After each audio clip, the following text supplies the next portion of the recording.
रक्षसो विश्वे नो देवा अवसागमन्यं भद्रं कर्णेभिः सुरेयामदेवा भद्रं पश्येमात्रभिर्यत्रा स्थिरैरङ्गैस्तुष्टवागुंसतनोर्विवसेमहि देवहितं जदायो शतमेनो शरणो यान्ति देवा यथा न चक्राजरसन्तरो नाम पुत्रासो यत पितरो भवन्ति मानो मजारिर्यताजुगन्तो अरितिदो।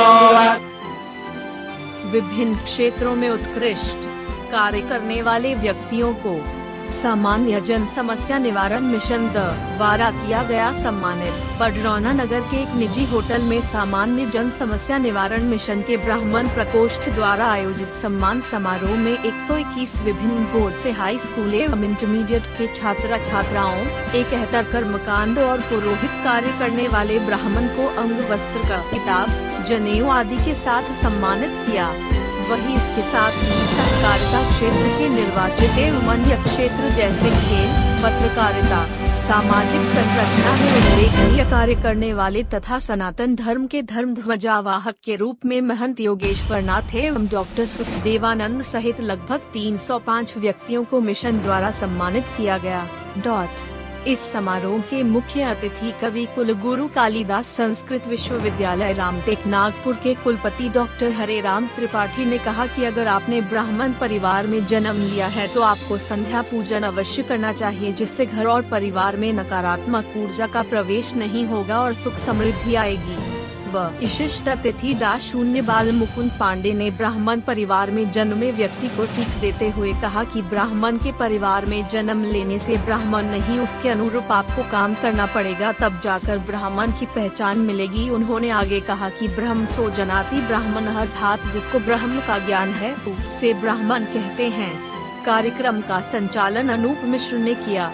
इस अवसर पर संजय नाथ तिवारी संयुक्त निदेशक बिहार सरकार, विजय कुमार दुबे सांसद कुशीनगर, डॉक्टर अमरनाथ त्रिपाठी, डॉक्टर ममतामनी त्रिपाठी प्राचार्य, मिशन के अध्यक्ष उमाशंकर मिश्र द्वारा प्रतिभागियों को पुरस्कृत किया गया। हास्य कवि बादशाह प्रेमी ने अपने हास्य व्यंग्य से कार्यक्रम में समा बांध दिया।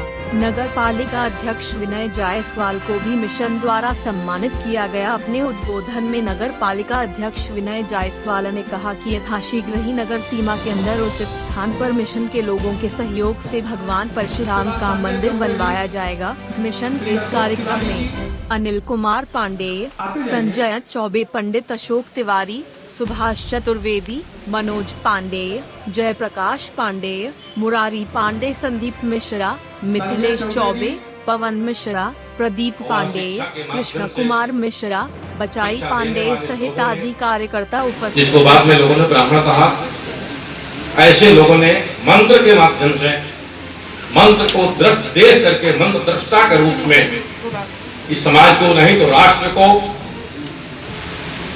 लाभान्वित किया है और दुनिया को मार्गदर्शन दिखाया है। दुनिया के लोगों का मानना है, जो सेमेटिक रिलीजन है, चाहे ईसाई हो चाहे मुसलमान, उनका मानना है कि माता पिता के किए हुए पापों का परिणाम होता है पुत्र का जन्म। केवल भारतीय संस्कृति और भारत के हिंदू प्रवृत्ति यह मानती है कि हम माता पिता के किए हुए पुण्यों के फल हैं। हम यज्ञ के अंश हैं, माता पिता के द्वारा किए हुए विवाह यज्ञ, 16 संस्कार के माध्यम से हमारी उत्पत्ति हुई है।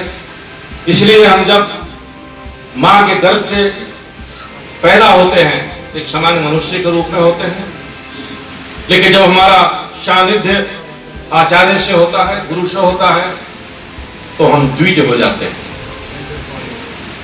जन्मना जायते शूद्रः, संस्कृति कहती है संस्कारात् द्विज उच्यते। और जब हम वेद का पाठ करते हैं और वेद पाठी होते हैं, आचार्य के घर में जाते हैं और आचार्य हमें अपने गर्भ में धारण करता है।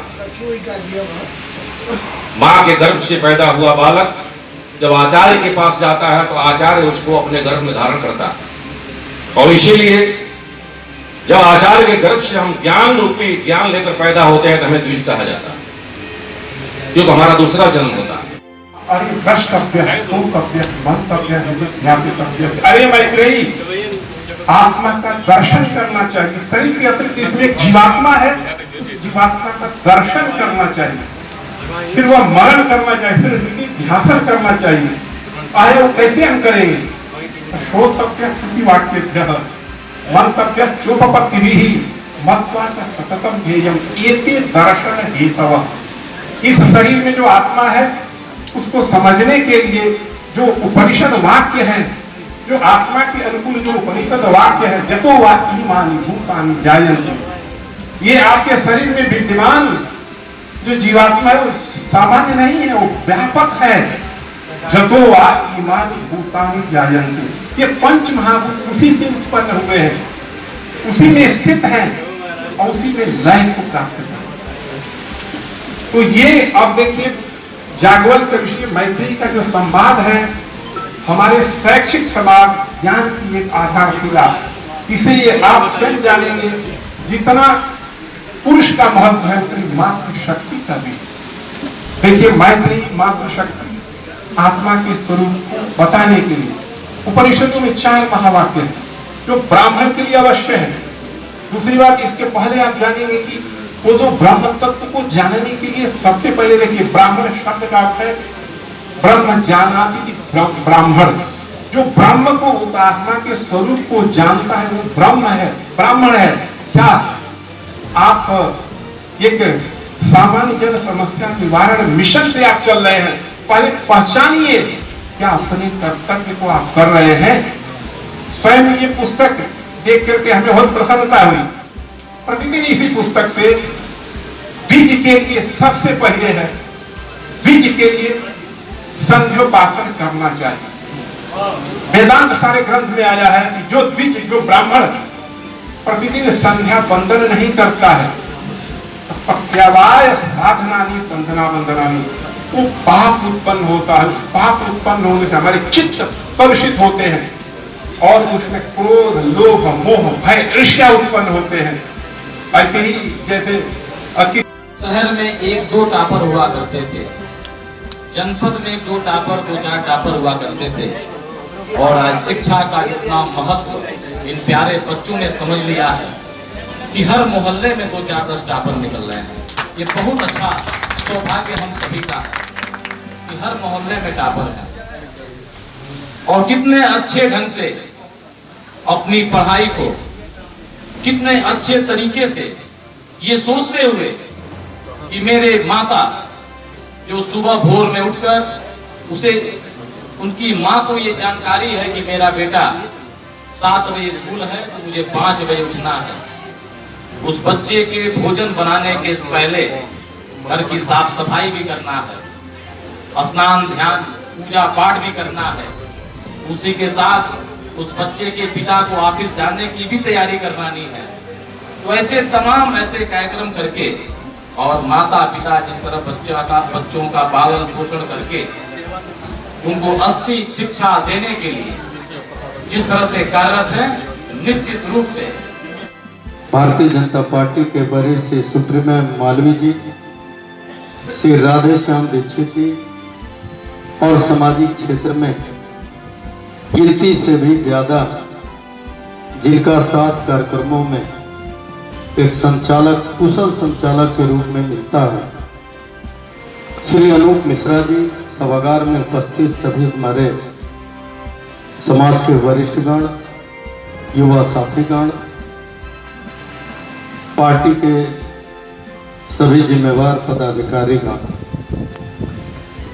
सबसे पहले मैं आप सभी का अभिनंदन स्वागत करते हुए सबको प्रणाम करता हूं और विलंब से आने के लिए सबसे क्षमा प्रार्थी भी।